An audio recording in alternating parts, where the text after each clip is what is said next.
नमस्कार, मी डॉक्टर संजीव जाधव आणि मी Apollo hospital Navi Mumbai इथे हार्ट लंग ट्रान्सप्लांट सर्जन आणि कार्डिओथोरॅसिक सर्जन म्हणून काम करतो.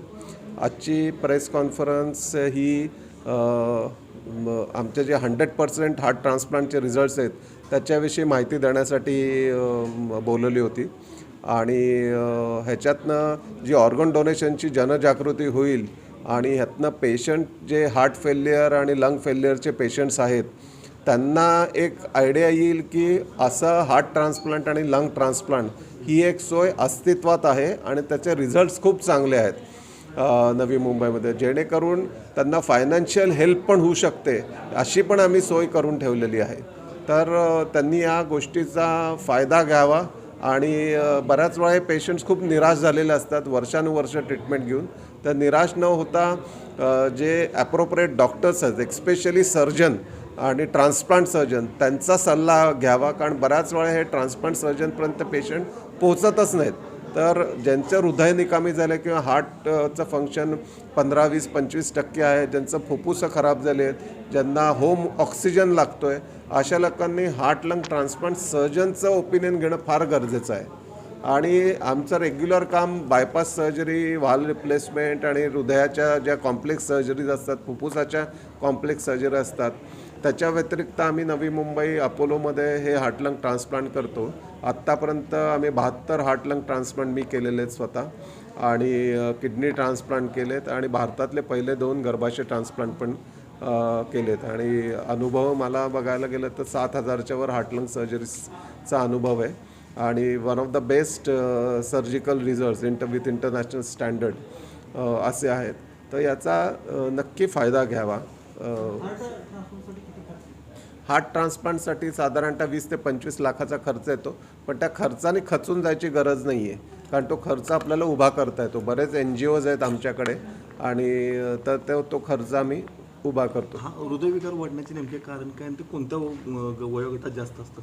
नाही, हा जो हार्ट ट्रान्सप्लांटचा सबसेट आहे हा वेगळा सबसेट आहे. हार्ट ट्रान्सप्लांटचा सबसेट असा असतो की कारण कुठलंही असो, काय ब्लॉकेजेस असतील, डायलेटेड कार्डिओमायोपॅथी, जर कुठल्याही कारणाने हार्टचं फंक्शन जर 10, 15, 20, 25% आलं तर त्यांना हार्ट ट्रान्सप्लांटसाठी इव्हॅल्युएट करणं गरजेचं असते, तपासण्या करणं. आणि त्याच्यासाठी तुम्हाला सर्जनला भेटणं गरजेचं. बरेच लोक फिजिशियन, कार्डिओलॉजिस्टकडे जातात, पण हा सर्जिकल आजार असल्यामुळे तुम्हाला सर्जनला भेटणं गरजेचं आहे. सोलापूरकरांना काय आव्हान कराल? सोलापूरच्या माझ्या पेशंट, आता सोलापूरमध्ये म्हणजे खूप पेशंट्स आहेत, तर माझं एकच हे की सोलापूरमध्ये आणि आपण बघितलं तर थोडं इकॉनॉमिकली विकर सेक्शनमध्ये येतात, तर तुम्ही निराश होऊ नका. आपल्याकडे सोय आहे आणि ह्याच्यानुसार आपण खर्चही उभा करू शकतो.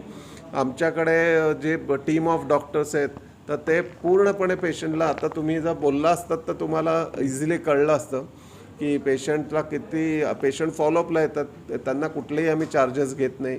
तर सोय प्रचंड आहे, आपल्याला ऑपरेशनसाठी पैसे उभे करता येतात, हे सगळ्यात महत्त्वाचं आहे. तर निराश होऊ नका. थँक्यू.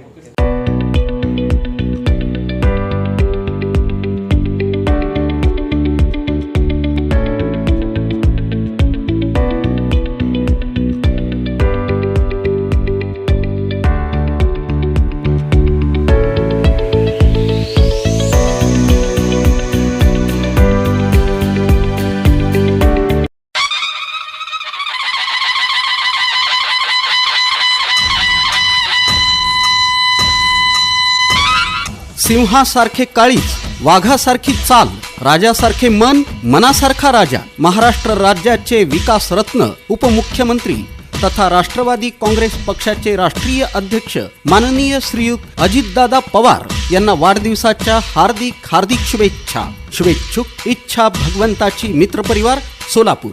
क्षय रुग्णांना 6 महिन्यांचं मोफत फूड किटचं वाटप, तसंच लिमयेवाडी येथील सोलापूर महानगरपालिका प्रसूतीगृहात 22 जुलै रोजी जन्मलेल्या नवजात बालकांच्या नावे प्रत्येकी 5,000 रुपये फिक्स डिपॉझिट.